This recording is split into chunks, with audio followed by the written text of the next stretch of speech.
Welcome back to CNF Talks. This afternoon, I'm going to be speaking to Tim Hickman, a partner at White & Case, who's going to be speaking at our third annual AI Regulation Summit in London on the 11th of November. Tim is head of the Data, Privacy and Cybersecurity practice at White & Case and advises on all aspects of data protection law and AI regulation. He's closely familiar with the EU AI Act and similar laws around the world, and led the publication of the firm's EU AI Act Handbook and Global AI Regulatory Tracker, AI Watch. And as the focus of this interview is going to be around the EU AI Act, Tim is perfectly positioned to answer the questions today. Tim, welcome. Thanks for having me. Let's turn to our first question. The implementation of the EU AI Act is being phased in, as we all know. In the most recent phase, August 2025, new obligations came in for providers of general purpose AI models. What were these in summary, and what are the compliance challenges that they pose for such providers? Sure. So the EU AI Act is a very complicated piece of legislation, even as someone who spent most of my career dealing with EU regulatory laws in the form of Directive 95/46 and then the GDPR. This legislation is an order of magnitude both more complex and arguably less clear than those laws. The primary provisions for trying to understand the order in which things come into effect are Articles 111 and 113, which sort of work in concert to bring various bits of this legislation into effect in stages. As you rightly say, many of the rules for general purpose AI models came into effect in August this year, and the, if you like, parallel rules for AI systems, which are separate, come into effect in August 2026. However, there are if you like, delays for both of those depending on the facts. So for any general purpose AI model that was already on the EU market before the 2nd of August this year, the enforcement date doesn't actually start until the 2nd of August 2027. And likewise, in 12 months' time, slightly less than 12 months' time, you have high-risk AI systems that were placed on the market before the 2nd of August 2026, potentially never face enforcement, provided that they're not materially changed after that date. So you have this oddity of the law will apply depending on when your general purpose AI model or AI system was placed on the market, and then also depending on whether your AI system has a certain risk designation, what's called high risk AI systems, in which case you have a large number of compliance obligations versus lower levels of risk where you have substantially fewer obligations. So a pretty complex situation for providers. Turning to the, if you like, the organization and the implementation, the AI Office and the AI Board also became operational in August this year, and they're supposed to take a central role in the implementation and enforcement of the Act. What do you think this will mean in practice, and how will they relate to national authorities? Yes, indeed. So one of the biggest challenges that companies are facing right now is how to ensure that they understand who is their regulator and for which piece of technology.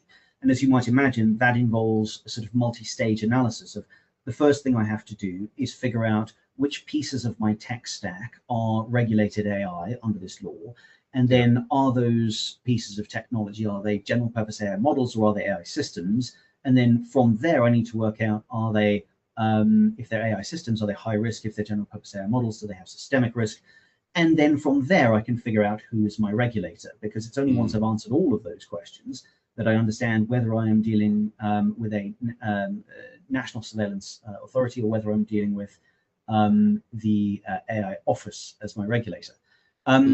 The bigger challenge then is if I am using both my own general purpose AI model and my own AI system built on top, so if I own the whole stack, as it were, then in certain circumstances, I'm entitled to argue that in fact my only regulator is the AI office, and unless the AI office declines to regulate, I should not then have to interact with national surveillance authorities. And that, of course, is very attractive for many companies because, unlike, say, the GDPR, Yeah. The AI Act does not have an equivalent sort of one-stop shop structure where you can Mm. have a single national regulator as your regulatory body.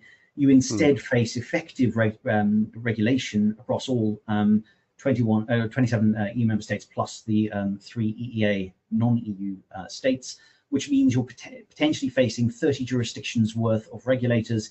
And then within those jurisdictions, many of the regulatory functions are broken up between multiple bodies. So Ireland, I think at my last count, had about 8 different regulators for different parts of this law. Yeah. And so there's obviously a huge amount of motivation for businesses to try as far as they can to end up in situations where either the AI office is their sole regulator or is at least their primary regulator. But I think Mm. for many businesses, the reality is they're going to face parallel enforcement and regulation across multiple EU member states. Mm. Yeah, I can see that everybody would be trying to get the most simple, straightforward arrangement that they can. In August, there was also the entry into application of several of the EU AI's most critical foundational governance provisions. These provisions form the basis of the Act's institutional and enforcement infrastructure. What will their impact be on businesses, particularly those involved in general purpose AI?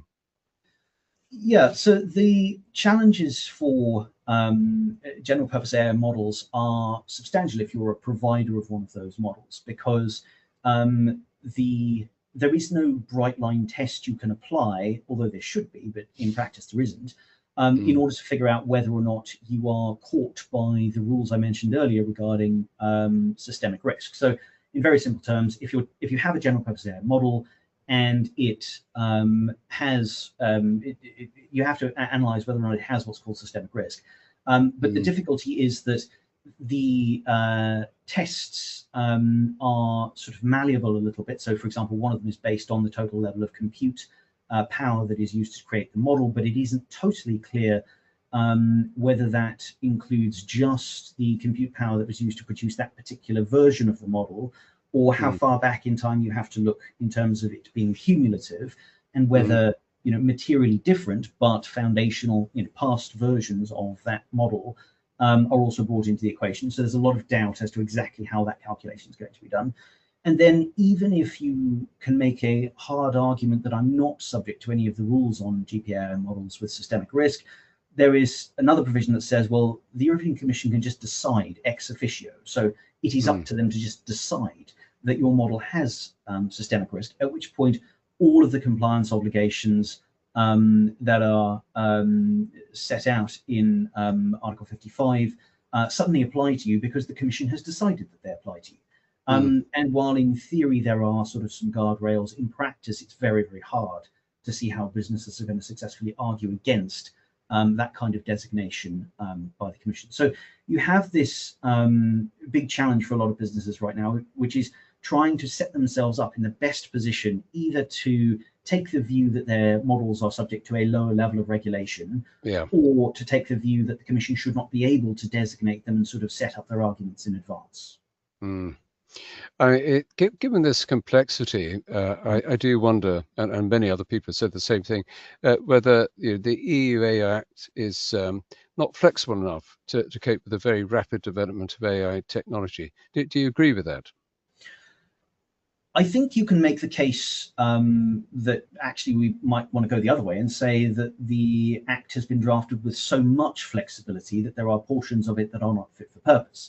Yeah. And I would take especially, the definition of AI system, for example, in Article 3, which has been drafted so broadly that I think I can make a cogent case that autocorrect in Microsoft Word is Mm. within the definition of an AI system. I don't think that's what they're trying to regulate, the framers of the legislation, but at the same time, they've included so much flexibility to allow this law to be adapted to future Mm. technologies that they've inadvertently captured vast swathes of technology that we wouldn't ordinarily think of as AI in the first place.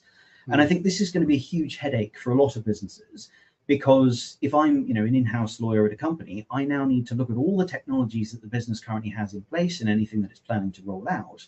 And I Yeah. need to ask the question, well, does this fall within that definition? Is this a regulated technology under this law? Mm. And the problem is the test is very vague. And the AI office has put out, or the commission at least, has put out a lot of guidance on what exactly is meant by the term AI system. And to my mind, it raises more questions than it answers. And so for a lot of people, at the cutting edge of this, trying to advise their boards on how to deal with this law, the biggest challenge is working out which bits of my technology do I actually need to think about as being within scope, and then how do I assess risks from there? A final question, Tim. Are providers trying to sort of back design their systems to get the optimal treatment under the EU Act, do you think? I think there's a fair argument that some of them are. I think that the lack of clarity that I referred to earlier is a big driver here. Right? You can either get comfortable with the idea that your technology falls outside of the systemic risk and high risk categories that I mentioned earlier, and obviously you want to argue that your technology is not prohibited under Article 5. But if you can't do that, if you have to deal with a lot of these sort of substantive regulatory obligations, then yes, a lot of companies are looking at the question of, well, can I design the technology then in such a way as to reduce the risk that I would face, or to at least reduce the burden that I would face? The answer often is no. And then the next logical question for a lot of in-house lawyers becomes, well, if I can't do either of those things, can I push the risk onto contractual counterparties? And we've been seeing this heavily for the last 18 months of businesses of all kinds saying, either I provide an AI system or an AI general purpose AI model. If you use it, you are responsible for ensuring that everything you do is lawful, and you will indemnify me against any unlawful use of my technology and so on.